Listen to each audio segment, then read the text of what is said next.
Hey guys, it's Kevin again, my review for the series finale of Halt and Catch Fire, Season 4, Episode 9, Search, and Season 4, Episode 10, Ten of Swords. And guys, I was obviously very interested in this finale. I was really looking forward to it. But at the same time, I'm not really happy the show is ending. I think this is a show that really went under a lot of people's radar, including my own. I never would have continued to watch the show if I didn't get the massive amount of praise and the massive amount of requests I was getting for the show. I never would have even taken a second look at it, because the first season was just, it wasn't bad, I'd say, but it just wasn't necessarily compelling television. It really wasn't. It wasn't somewhere like, oh, I want to stick around for the next week. I really want to, I'm really loving where this is going. It wasn't like that. It was a show that always seemed like it was, still finding its footing. And not only has it, since then, of what it's become is just incredible, but it's become one of the best, I think, shows about human relationships. That's really what this entire show has been about. It's about human connection. And with all that said, I really didn't know where this finale was going to go, especially with the fact that Gordon was now dead and we had a whole episode about us mourning him. Where was the show really headed after that? What was the real direction of the show? I couldn't really tell. I couldn't really tell where they were going to go. And I have to say that I've seen a lot of series finales. As you guys know, there's been a lot of shows that have ended. This was definitely one of the better ones, honestly. I think this really was the best way to end it. I really did love this finale. I can't really think of anything that I was disappointed by, anything that I feel like they missed out. I really think they pretty much covered everything, and I was really happy with that here. I just was very impressed with the outcome of this finale. But let's just get into this episode, because I definitely do want to talk about it. So we start in the Komet bullpen, and Joe is screening a Komet commercial advance of the company's relaunch. And it's that commercial he made where he went around to all the staff members and asked them like what the internet is, and some of them had these really ridiculous responses. But if you remember, Haley's response was that she loves how it gives people a chance to connect and a chance to be themselves. And the staff then cheers, and Gordon, he's now the one who's basically in charge of everything. Now that Gordon no longer is there, Joe is really the one in charge of everything there. So he talks about how Komet isn't just a product, it's a new way of connecting and being. And he shows them the new database, and he says that they're the destination now, and it's the combined effort of everyone there. And he then announces that it is Cameron's last day, and he thanks her for leading the relaunch coding team. And he gets choked up as he talks about Gordon, because he reminisces back to 1983, which this one piece of dialogue, I think, kind of sums up the entire show. Because he basically, if you remember, one of the first things he ever told Gordon is that computers weren't the thing. It was just the thing that gets them to the thing. And that is essentially what this finale is about. It's about everyone searching for that one thing that they've pretty much been looking for the entire show. So he can barely hold himself together as most of the staff starts to tear up, but Cameron keeps the joyful tone going by cheering Komet, and she then goes over to Joe, and they agree to celebrate later, and she says she'll say goodbye to the guys and call Alexa. And as she leaves, Joe knows very well that this could, you see this look on his face, and he knows that, yeah, this could really be the end of their relationship, because now that they're not working together anymore, they're both going completely different directions.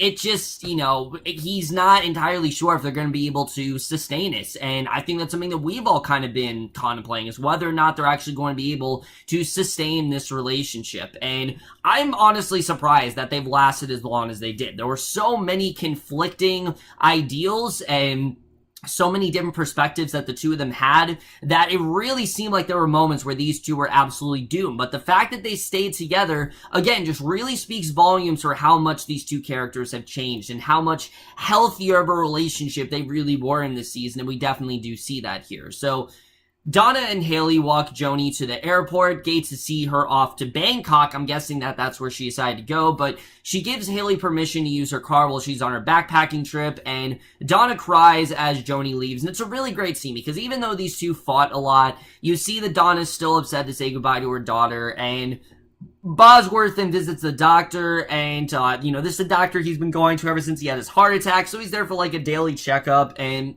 he receives a clean bill of health, and he walks out of the office with just a newfound purpose and a newfound confidence, and you hear, I don't know what it's called, but it's like the, it's this, I don't know what it's called, but it has like a lot of trumpets, and it's a very popular score. I can't think of what it is, but it's, he walks out with a very wide grin, and it was just such a great scene. After everything Bosworth's been through between the heart attack and whatnot, it's just great to see him confident and healthy, and I definitely really like seeing that here. So Joe then tells Cameron about his hopes to integrate Komet into the infrastructure of Netscape with dominant browser on the tech landscape, and he asks Cameron to help him and gives her a full-size Centipede arcade game as a bribe. Now, I saw this as Joe's desperate. He wants to do whatever he can to keep Cameron around, even though he knows that there's a strong possibility that they could be going off in different directions. He doesn't want to lose her again. He wants to have her in his life, so he's doing whatever he can. And she reluctantly agrees and offers to make a call to obtain a working copy of Netscape, and so they can start pulling apart the code. And they hear a beeping sound in the office, and Joe explains that he can't find the key to Gordon's office to turn out Gordon's wristwatch, and we hear that a lot throughout this episode, which was actually beeped to remind Gordon to take his medication. So, like I said, we hear a lot of that throughout this episode. But Diane then stops by Donna's house, and Donna has been on personal leave for 4 months for, understandable reasons, definitely.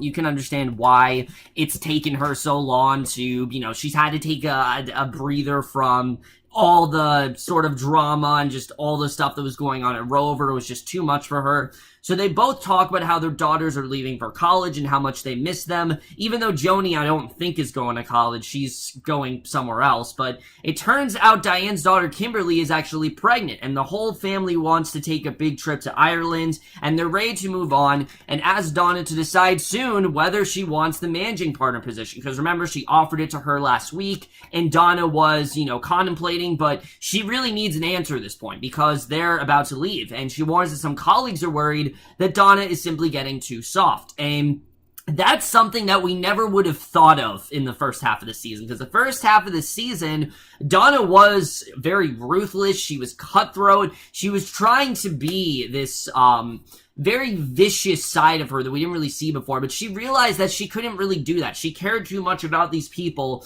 to be this, cutthroat sort of, the one that was in charge of everything. She just couldn't do that. So Bosworth then rummages through boxes in Diane's garage. He discovers a broken cartridge transistor radio, and this is a lot of what the episode, this is a lot of what we get in this episode where it harkens back to many of the key moments of the first few seasons, and he tells Diane that he received a clean bill of health, and she cries at the good news, knowing that he is going to be okay. So Alexa stops by the Komet office to give Cameron a secret copy of Netscape, and from the looks of it, when we last saw Alexa, it looked like she was going to be Cameron's gateway to success, really, because Cameron, the whole season, she's been wanting to do something on her own, but she hasn't really been able to find anything, and it seemed like Alexa was her, way of getting there, which we'll get to that in a little bit later. But she invites Cameron to Paris for a conference and mentions that people are interested in meeting her, and Cameron declines, knowing that she's working on Netscape with Joe. So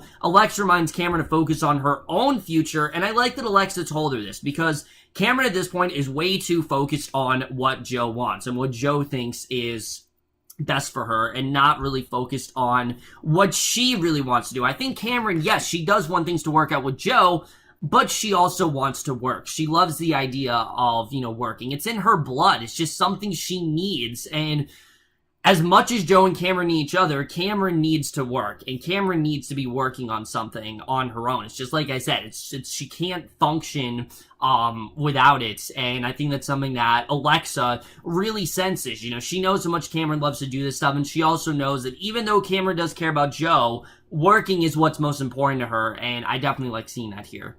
So Cameron, Joe, Donna, and Haley, they're eating dinner at Joe's house, and they each start talking about the worst thing that they ate, which was kind of a fun scene. Joe, I think, said he ate, raw porpoise or something like that, which, Cameron said was completely illegal, but Haley sulks but lights up when she describes Joni's travels. She knows that Joni is doing okay. She knows that Joni has a big future, whatever, but Joni and her were just now starting to get really close, and I think Haley is a bit disappointed about that. So Joe then brings Haley to the living room to show her the Komet advertisement, thinking that this is going to get her to lighten up. This might, brighten up her spirits a little bit, but Donna tells Cameron that she's unsure if she wants to become a managing partner, which would remove her even further from the creative process. And that's something that Donna loves to do. She wants to create. She wants to be involved with that stuff. She doesn't know if she really wants to headline all this stuff, because we saw her, we saw her this season. She's really not good when she's in a position of power. She's better when she's working on something. And basically, she hasn't had an original idea in a very long time. And Cameron insists, the last one she had was Mutiny, essentially. But even that wasn't her own idea. So Cameron insists that coming up with ideas is not the same as doing the work, and insists that she's not a parasite, that,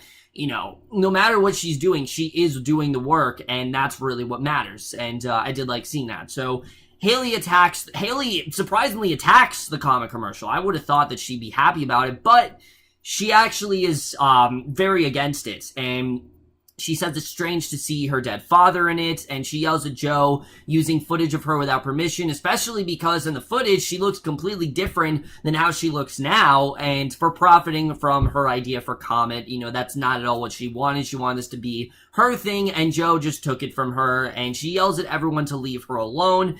But the thing is, in this case, the old Joe, this would have been something that he did. He would have been, very much scheming against her, but Joe did this because he knew it's, what they wanted to start over, and he wanted to continue the relaunch, and he felt like Komet was the way of doing that, and he wants Komet to become, a legitimate search engine. But we see that Haley's not really for that, and again, because he's the new Joe, because Joe's improved so much, he's actually taking note of this and realizing that, yeah, maybe this isn't the best idea. So he tells Cameron he's just going to pull the ad altogether. And Cameron suggests he merely cut Haley out of the ad, which, again, that's something the old Joe would have done. But he just wants to pull it entirely because it's doing more harm than good. It's just not at all a smart idea. And it's just, he cares about Haley enough where he's just willing to pull it. And Cameron then leaves the room to work, and when Joe asks what she's working on, she says she's working on projects for Alexa, whose work she sidelined during the Komet relaunch. So, again, you can tell that this is really starting to, come and play with their relationship, but at home, Donna tells Haley that Joe actually gave her permission, that, that she's the one that gave him permission to use her image in the commercial, and she should be mad at her rather than Joe. So she offers to stay home longer, but Haley begs her to return to work, and that this is what she needs to do. So they laugh and share some bagel bites, and I really did like that. But Donna then fixes the Car Drift radio for Bosworth as he reminisces about working at Car Drift, and that's kind of how this all started. He had so many different bonds there. He never thought that he would be as close as he is with Cameron, that he was as close as he was with Joe. He didn't even know if it was really going to work out for them. All he knew is that by working at Car Drift, this is really what created all of these bonds he's had throughout the years. And you just see how great of a place Bosworth really is in this finale. But Donna instructs Bosworth to tell Diane that she's ready to take the job, and you can see that she's ready to do it. Even though it seemed, she seemed kind of on the fence, she's realizing that this is exactly what she needs to be doing, and I really love seeing Donna come to that decision here. So Haley then sits in her car outside Hound Dogs, and I really love this scene. We started out the show and we had Gordon having sort of like a nervous breakdown, and we end with Haley sort of having one. And because she's sitting outside, she's so, she's just so confident, she's, so happy about everything, and she gathers her courage, strides inside, and finally has the courage to ask Vanessa out on a date. She wants to take her to see Natural Born Killers, but Vanessa pauses awkwardly, and you don't see what Vanessa says, but I'm assuming that Vanessa wasn't a lesbian and that she wasn't interested in Haley in that way. So Haley returns to her car in tears. And again, Susanna Skaggs' acting this season has been phenomenal. She's taking a character that could have been really one-dimensional and really just a non-entity and made her, as well developed as someone like, say, a Gordon or a Joe or a Cameron. I mean, she's done such amazing stuff with this character. I love we've gone with her.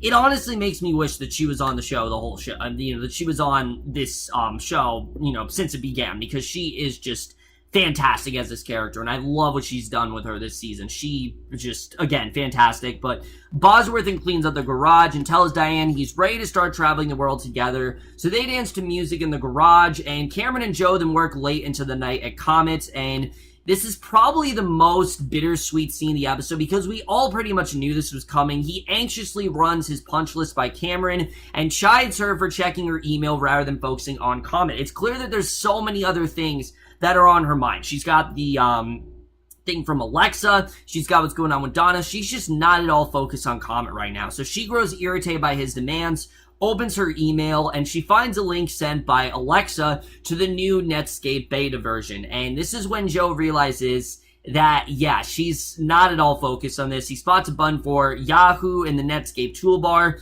realizes that Yahoo has actually struck a deal with Netscape to become their new directory, and Gordon's wristwatch then beeps. He throws a chair at Gordon's door, shattering the glass, shuts off the watch, just realizing that they have no chance whatsoever, that Yahoo already took this deal from Netscape, that Komet is just not going to work anymore, and they return home in silence. They get into bed, lie on opposite sides, and silently they start to have sex, and she's crying while they do so. And the next morning she tells Joe that she really wanted their relationship to work. And again, we knew this was coming, but this is when they realize that this just isn't working, and they just can't really do this anymore. There isn't a feasible way where these two can stay together. It's just not possible. And she says that it did for a while, and Joe realized that the thing that gets into the thing is her, and it was always her. That was really what drove him to all this, was Cameron, because throughout all those years, she was the one that was by his side, and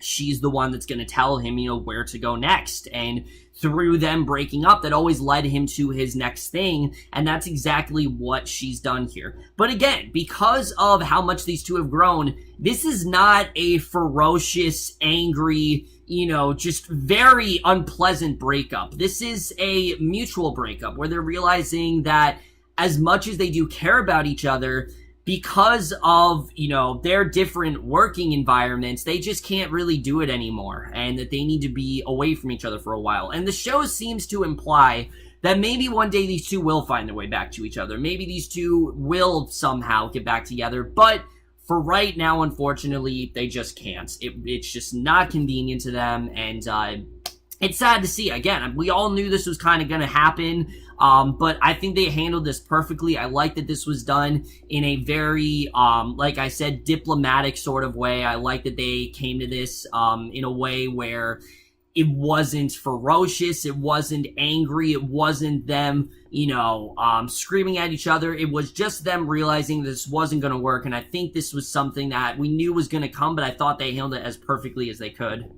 So Donna then returns to Ajax, and colleagues then congratulate her on making partner. So she walks into a conference room to lead a meeting, and Haley then sits down on her computer and starts typing. And I took this as Haley's looking for her thing. She doesn't know what it is yet. She thought it was Komet. It's clearly not. She still has yet to find what her thing really is, and I thought that was really great. But Cameron then flies to Paris with Alexa, and at Komet, Joe then plays Centipede as men repair Gordon's office door. And at the Ajax meeting, Tripp informs Donna that Yahoo will be the default directory for Netscape. He declares that Komet is over and that Ajax can offload Rover for parts, and she's so happy that she asks him to repeat Yahoo's name, instructs him to exclaim it, of course, as, Yahoo, rather than just Yahoo, and she giggles hysterically as she yells Yahoo, and you can just see how positive she really is here, and that is the way this first part ends. And as much as I do love the first part of this episode, the second part I thought was even better, honestly. I thought it really was the perfect way to close things out, but we're just going to get into it.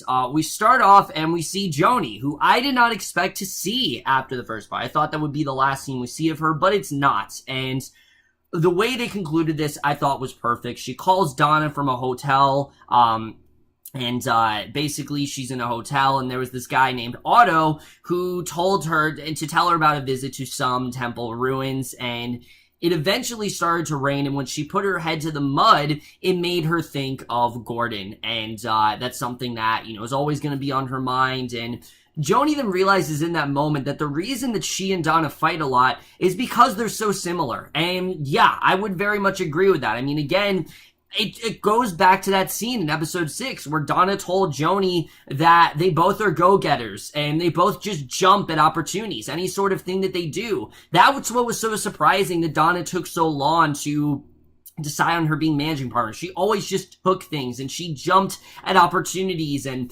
anything, she was so rebellious in that way. And that's the same with Joni. I mean, she doesn't want to go to college. She's acting out a lot. She's got the rebellious nature, and that's something that Donna always really did have. And those are traits that really do bring these two closer together. And yes, these two did have a lot of confrontations. They did have a lot of fights, but they are still mother and daughter, and they do still love each other, and their relationship is something that we really have seen build a lot this season. I think they've, through Gordon's death especially, they've discovered a lot about each other, and I think it really does show how far these two have come. It shows especially how similar they are, and I really did love everything about that scene. Catherine Newton, again, has done some great work this season. Joni could have been a very annoying character, but Catherine Newton just played her in such a nuanced way where you really could understand where she was coming from most of the time. And again, you see a lot, just like you see a lot of Joe in Haley, you see a lot of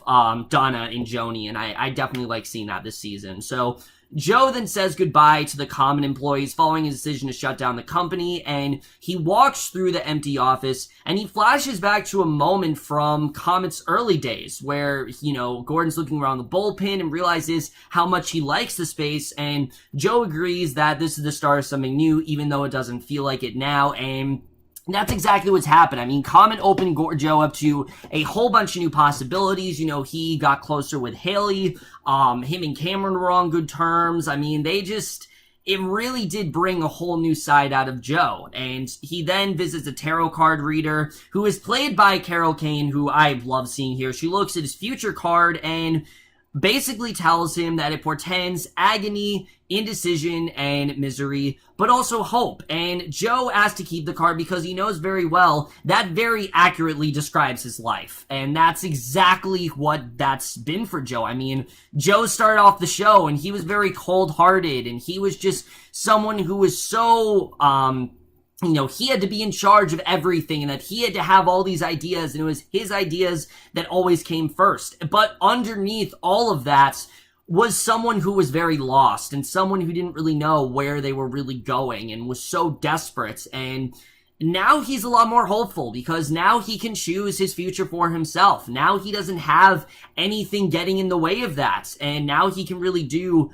whatever he wants to do. So she sells him a brand new pack, and he opens his tarot cards in the street, and he meets this guy, Dale Butler, who is his former colleague at IBM. He recognizes him, and again, this just shows how far Joe's come. He catches up with Dale in a restaurant, and Dale has a lot of similarities to Joe, where he, to old Joe, where he's just very, not rude, but he's just very abrupt, and he's very direct with the way he says things, and he commands Joe for always being able to sniff out the next big thing in tech. And that's something we have seen with Joe throughout the series, that, he went from making the computer to making the internet to designing the web to now designing a browser, and that's kind of where Joe's been throughout the entire show. He's always been, at the head of things. He's known very well what's in the know and what's popular, and basically, he tells him he can't wait to see what he does next, and we don't really know what Joe's going to do next, but with that, he leaves very triumphant, and we don't really see Joe after this. We don't see Joe till the very end of the episode. I thought it was a very smart choice to do that. It just really shows where Joe has come, and I definitely love seeing that. And with Joe's stuff taken care of, we now basically get what has been probably the strongest element of the show, which of course is the relationship between Donna and Cameron, which this season they've made a wise choice to keep these two apart and see them as individuals.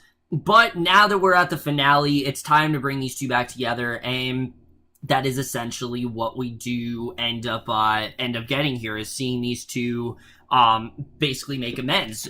Donna, we see right off the bat, she changes the name of Ajax now that she's, again, she's in charge of everything. So she changed the name to Symphonic Ventures and overhauls the firm, and she fosters the spirit of collaboration and play. So you see that while she is definitely the one that is heading everything, she's still trying to keep things fun, and she's still trying to get in on the action. You definitely do see that. So she receives a travel photo from Joni in the mail, and meanwhile with Cameron, she's with Alexa, and like I said, we thought that Alexa was really going to be the thing that gets Cameron, to the thing that she essentially wanted, that this would finally give Cameron her own sense of purpose and her own sense of agency.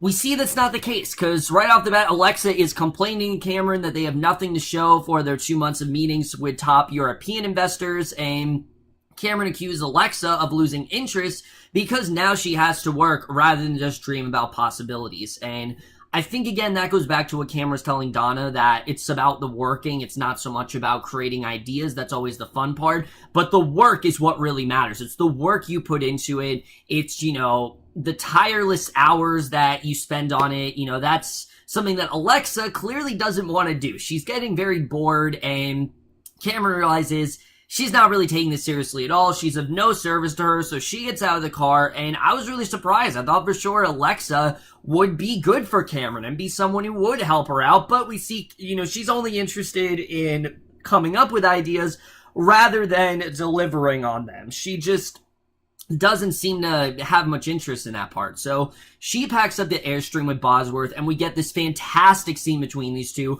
which also is Bosworth's last scene, but really does show you how far their relationship has gone, because she tells him about her and Joe's breakup and how hard it is to see him right now, and he tells her that she's got a lot of love in her heart, and she's taking the world in these big gulps, and she can't help but let the world get drowned in it. It overwhelms her, and no one really seems to notice it but him. And she asks if he doesn't think she's just running away again, and he says that she might be, and she tells him that she's thinking of going to Florida to visit her mother. She says she's tired of saying goodbye, and she's not really thinking about creating things. She just kind of wants to start over and just go visit her mother. And basically he says maybe she should have a heart attack, and he tells her that when he went down, he did everything he could to stay in the ring, and he had this mantra in his head to just stay in it, but he was losing, and he knew in that moment if he didn't give up, it would have killed him. And she says that she has nothing left to give up, and because she's lost kind of everything. I mean, she doesn't have Joe, she doesn't have Alexa, she's not working in anything right now. She really has nothing to lose, and he tells her staying and leaving are both hard, but sometimes it's not about what she wants and more about what it wants for her and what is the best direction for her to go in. And I think that really does sum up where she ends up going in this episode, is that it's not so much that she's drawn, it's just this is the direction that her life is supposed to go in. And he says that all she can do is listen to whatever it's saying, and she says it's saying goodbye. He tells her she should probably hit the road then, and despite it being hard, she says goodbye to him with the hope that they will see each other again in the future. And I love this scene. It reminded us of where these two have come. Bosworth started off, and he really wasn't that involved, but over time, him and Cameron have had this relationship that's gone so deep that it feels like he is, in many ways, her surrogate it's sort of like a pseudo-father to him and to her, and you definitely do see that here. I think their scenes are among some of the best of the show. Toby Huss, I don't really think ever was serviced as well as he could have been on this show, but this is one of those few scenes where I think they really just showed how great of an actor he is. They really just used his skills to their, they've used his full abilities to their advantage, and I think it really did deliver here. Their scenes, like I said, are among the best of the show, and I'm definitely going to miss their bond for sure. So Cameron then brings a box of Joe's belongings to his apartment, and a realtor then informs her that the apartment's actually on the market. So he's just up and left, and she walks around the empty apartment, obviously in shock of what he's really been up to. So she then stops by Donna's house, and this is really the main catalyst for everything that goes on in the episode. I mean, you could say the breakup with Joe was, but really her stopping by Donna's house, everything is pretty much riding on this sort of, them meeting back up. And basically what this episode focuses on is the idea, can these two repair the damage in their life? Can these two actually be friends again? Is it possible? So she informs her of Joe's leaving and to say goodbye before getting on the road. And Donna mentions that Joe recently sent Haley a letter. And Donna says she wishes they could have hung out more these last couple months, but was just too crazy with work. And Cameron says they'll probably end up seeing more of each other now that she'll be gone.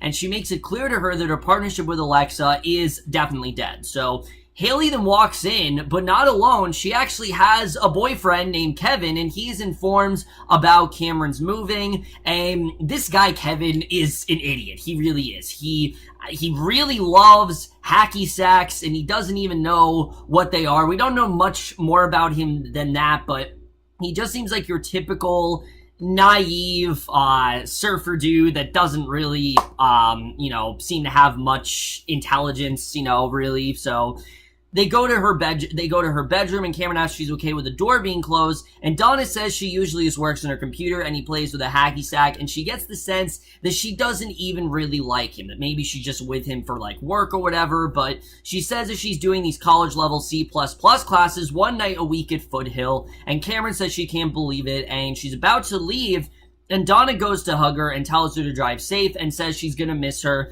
But right as she's about to leave, moments later, they hear a scream from Haley's room, and Haley tells Donna that she can't open a computer for a file for a school project, and Cameron troubleshoots the computer but gets the same error. She starts to throw a fit, and Donna tells Kevin to take Haley to a movie while they try to fix it. So Donna then works on Haley's computer, and then asks Cameron to take over while she gets dressed for a gala she's hosting at her home that evening. And Donna rejoins Cameron and plays with Kevin's hacky sack, and Cameron complains about how Joe just up and left without saying anything, and apologizes for not telling her she was leaving sooner. And she just wanted to make a decision and not let anyone talk her out of it. And she eventually concludes the computer is beyond fixing, and out of the blue, she just finally gets the strength to say this, that she actually wants to work with Donna again. And I thought this was really interesting. But yeah, she actually says that, maybe she wants to work again, and she backpedals, realizing that Donna might not be as interested. But as we know, this is something Donna's tried to do for a couple episodes now. She's done everything she can to try to repair the damage with Cameron, and I think as we can see from this episode, she's not nearly as happy as she was when she was working with Cameron. Those were really her best times. Those were really when she felt most confident. Those were really when she felt in the best place, and I think we definitely do see that here. So Donna then chats with Diane at the gala and tells her that Cameron proposed them working together again, and Diane, of course, is very on the fence about it. You're not sure if it's actually going to happen, but Haley then goes to Cameron, and we get this great scene between these two. Cameron's always had such a great bond with the girls, and this just reminds us of that.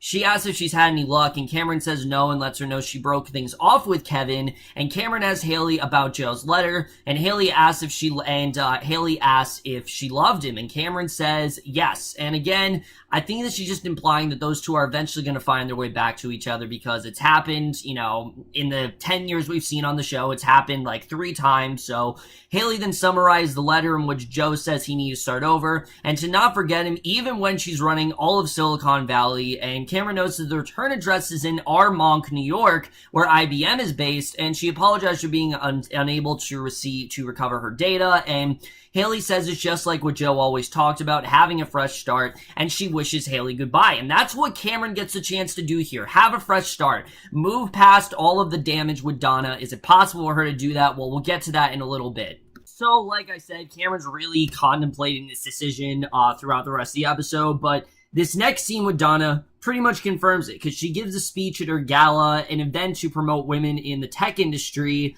But Cameron quickly realizes that this gala is not necessarily her just doing that, because she shares her hope for a future in which women will be provided with the same opportunities as men in the tech industry, which of course, now that is happening finally.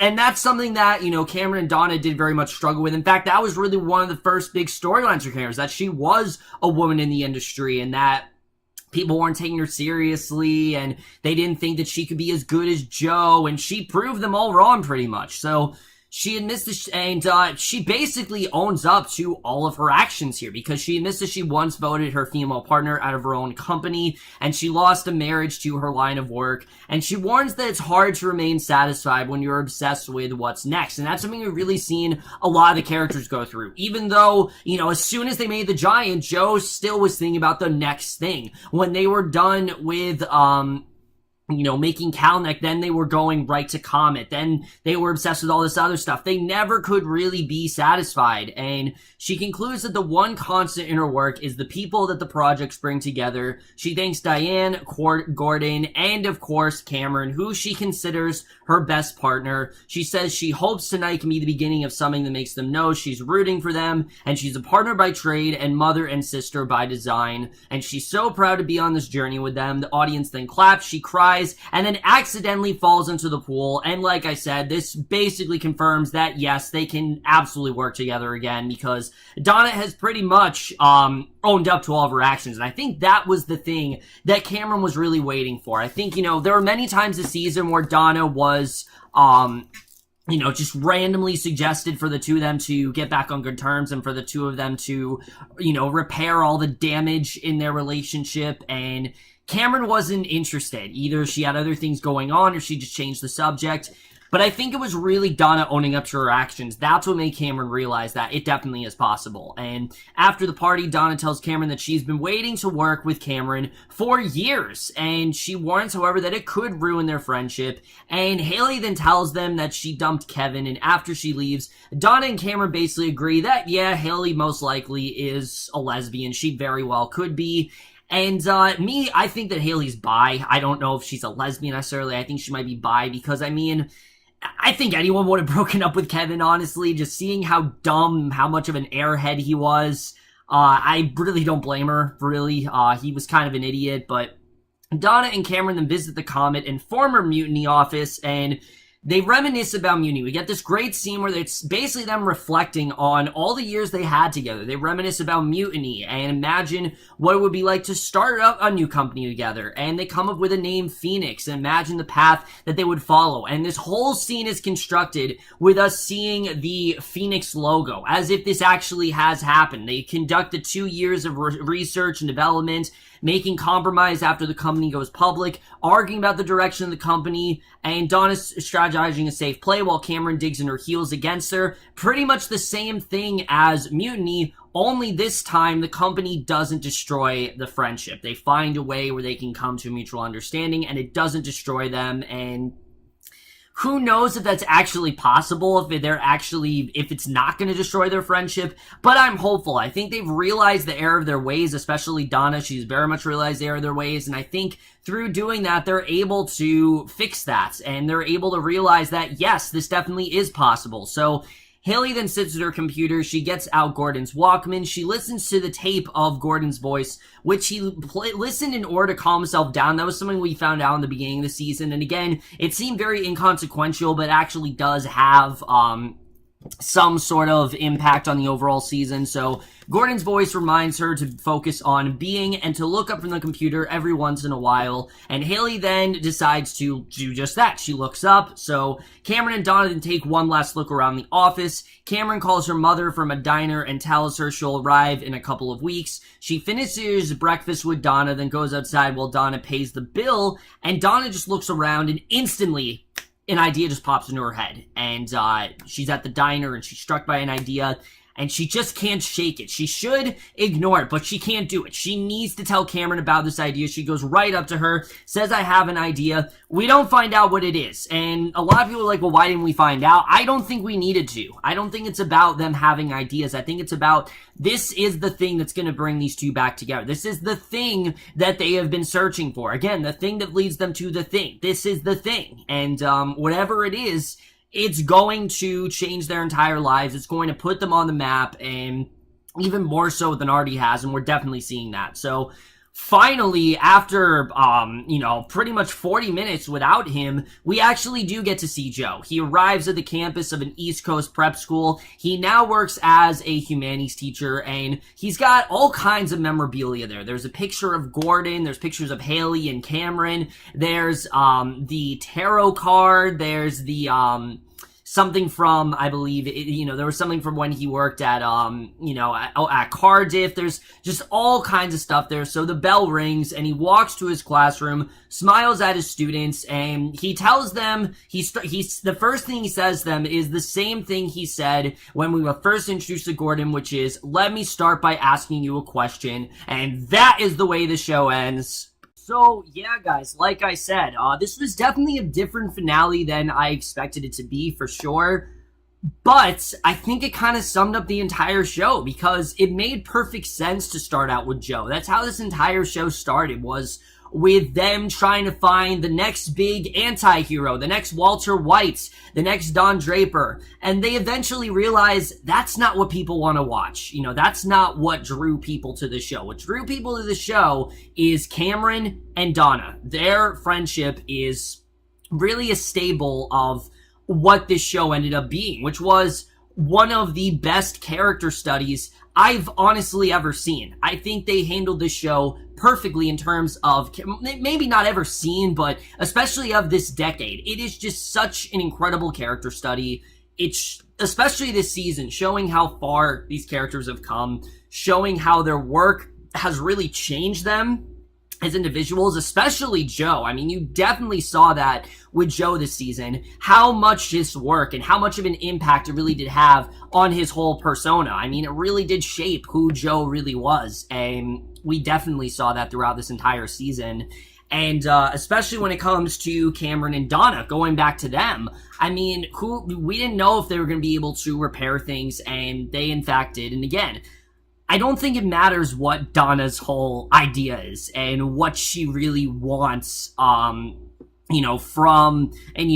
she really wants to work on with Cameron. I think it's more about, this is just the thing that brings these two back together. And from here on out, they need to be working with each other. They're not as good unless they're working together. And there's certain duos like that. You need certain duos who need to work together, and that's kind of what Cameron and Donna are, and I really did like that we saw that here. And then Joe, I mean, closing the show out with Joe, lecturing all these college students, just like he did in the first season, but the difference is here, he's not trying to be intimidating. He's not trying to be like, I know everything and you know nothing and all this stuff. He's just looking for great ideas. He's looking for other Haleys in the world. Haley has really showed him what's possible, and he's now able to communicate with people in a way that he really wasn't able to before, and I just really loved getting to see that from Joe. I thought everything about that was so satisfying. And then Bosworth, him finally getting that vacation time, and him and Diane starting their life together. I just really love seeing just everything about the finale. I really thought was great, and they really did a fantastic job with it.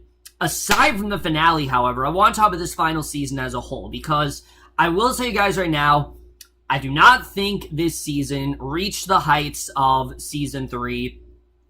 I do think it's on par with season 2, though. I think it's on par with season 2 in the sense where it was really consistent. I really love the show. Didn't ever necessarily take me out of the moments or anything like that. But there were moments that definitely did reach the heights of season 3 for sure. In fact, I think this episode, this season might have given us the best episode of the entire show with Who Needs a Guy. That episode where we see, Gordon's final moments, I think might be the show's best scene, and just really shows how much this show cares about the characters. And that's really the thing I think that really did turn the show around, is that season 1, it was so focused on Joe and Joe's past and getting into Joe's backstory and having all these shocking moments, when they realized that that's not what makes this show so great. It's the characters. It needed to be a character drama first and have a plot second, and that's really what the show ended up doing in its final 3 seasons. And seeing what it is now is remarkable. It really is. And that's what I loved about this season, is how calm and really just peaceful it really was. I mean, This was a surprisingly pleasant season. Yes, there were definitely some very sad moments for sure, and I mean, obviously, Gordon's death, that was definitely very hard to to watch, and it was definitely really sad, but it was surprisingly very mellow. And, besides Donna, everyone was really in a good place. Everyone was really getting along with each other. And again, it's all because of the work. The work really did change these people. The work really did make them into better individuals. And even Donna, someone who tried to be cutthroat, realized that's not who she is. She needs to be working with Cameron. That's when she's her best self. And I really did love seeing that here. And then to add on to that, we had some great new characters as well. I mean, yes, Joni and Haley were in the other seasons, but they really were non-entities in those seasons. They were more of just, Donna's kids, and that really just had an effect on her plot. But because they were older, they had a lot more to do this season. We got a lot more with Haley, seeing how she really is the future of everything and how maybe she is going to head Silicon Valley one day. I mean, sure, Joe was joking around, but anything is possible. And I think Haley does want to go into that business. While Joni, she doesn't know what she wants to do yet. She has no idea what her future holds. And I really like seeing that. I like seeing these two go on their own adventures. I thought Catherine Newton and Susanna Skaggs were perfectly casted into these roles. They did amazing work throughout the season. And again, that just really added to how much enjoyment I got out of this season for me. However, like I did say though, my biggest complaints with this season is I understand it was the final season. I understand they didn't have as much time as they would have maybe wanted to in other seasons, and maybe this wasn't ideally the best, the best way they could have done it, and maybe it was kind of impossible. But I do think that there were a couple rush things going on, especially episode 4. There were so many skips in time where it was hard to tell what was going on at points, especially in regards to Gordon and Katie's relationship. Their relationship I cared about, but at the same time I didn't, because I didn't get to see these two really connect with each other. And especially for a show that's so built on human connection, the fact that this show didn't show us more of that was really disappointing. And Anna Klumsky was great, but I do think she was kind of wasted. I really do. I don't think the show really serviced her that well until last week. I think episode 8 is really the only episode where I'm like, all right, she is a full-fledged character. The rest of the season, I just kind of saw Katie as a plot device. I didn't see her as a character. I saw her as just Gordon's love interest, and I didn't get as invested in that relationship as the show really wanted me to. And that was something that, yeah, it was a big issue for me. But other than that, guys, I really did love this season. I think this is a show that went completely under the radar, and I can understand, just like The Leftovers, I can understand people stop watching it. I really do. I can understand that wholeheartedly. But just seeing what the show has become is incredible. It's crazy to watch season 1 and watch the show. They are completely different shows, and you definitely see that. And it's not because it's inconsistent. It has nothing to do with that. It's just the writers realized their strengths, and that's what they did throughout the show. They were really playing to their strengths. I think season 3, they were probably playing to their strengths the best way. But this season for me is right up there with season 2. It might honestly be a little bit better than season 2. Honestly, I found more investment in this season than I was in season 2. And remember, season 2, that was when I still was kind of like 50-50 on this show. But I still absolutely love this season. This is a show that I am very happy that I did, in fact, take the time to binge. I remember I wasn't planning on doing it, but I gotta give it to, I know I make fun of him all the time, and I know I always pick on him, but I gotta give it to Kane the Plant, honestly. I really do, because he's the guy who was gonna binge this show and told me that, asked me if I wanted to rewatch it, and I'm really glad that he did, because if it hadn't been for him, I would not have gone on board with the show. I really wouldn't have, and I would not have been reviewing the show for you guys. I wouldn't have even made a decision. I wouldn't have even considered to review the show by episode. But the reason I did that is because of how much I really did fall in love with the show and how much I really did want to show you guys my love for the show, because I felt my season 3 review just didn't do it justice. And I feel like what I did this season really did do it justice, and I'm definitely very happy about that. this is a show that like I said, will surprisingly very much miss. I honestly really did love this season. So now I'm going to rate the finale and the season as a whole. So for the series finale of *Halt and Catch Fire*, I would give the first episode, season 4, episode 9, Search, I would give that episode an A. And season 4, episode 10, Ten of Swords, I think I would also give an A. And then the season as a whole, I would also give an A. But overall, guys, that's it. *Halt and Catch Fire* is now over. Like I said, you guys, I've seen a lot of final seasons, and this was definitely one of the better ones. I've seen a lot of final seasons that were just crap. They really were. They were awful. They just completely betrayed the show. They just felt like they didn't know what they were doing, but this show never did that. This was on par for Bates Motel and The Leftovers for me. The only and Switched at Birth to an extent. Those were like the only decent final seasons I've seen this year. But that's it for this video. Hope you guys enjoy it. Let me know what you guys thought of the season overall. Love your thoughts on it. I really did love this season. I definitely am going to miss the show overall. It has been a real privilege to review this show to you guys, but that's it for this video. Hope you guys enjoy. I'll see you guys in my next video, and I will see you guys for that. Okay, bye.